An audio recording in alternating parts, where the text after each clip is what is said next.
Hello, and welcome to 5 Minute Math. Today, for our number talk, we are looking at these two fractions, 4/5 and 17/24, trying to decide which one is greater.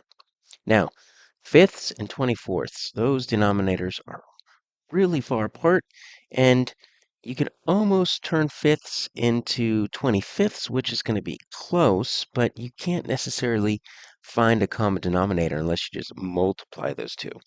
But you know what I'm thinking is that both of these could get really close to 100. So let's see what happens if we do this, right? Let's just use that as kind of our approximation. So if I were to multiply both of these by 20, right, that's going to give me exactly 80 out of 100.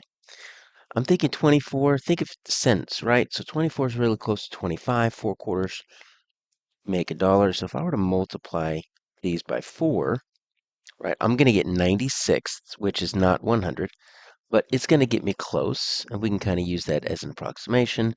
And then if I multiply that 17 times 4, I'm going to get 68. Okay. Now, 17/24 is really close to 3/4. If it were 18/24, it'd be 3/4 exactly.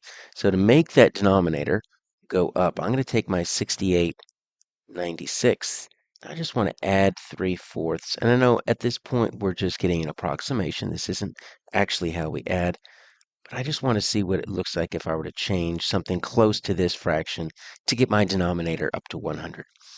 And take a look at how far apart these are. Now, if that ended up really close to 80, that wouldn't be a good way to estimate because as of now, that's not equal to 71 100ths. I'm just using an estimation. So I'm going to use these little squiggly lines, which means this is an approximation.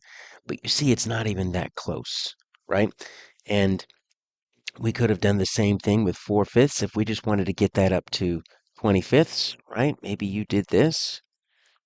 Let's just multiply by fifths, right? We'll say that equals 20 over 25. That's 17/24. Even if you added a full one and you said 18/25, it's still going to be shorter, even though 17/24 is not equal to 18/25. It's just close. So either way we look at it, 4/5 is greater than 17/24.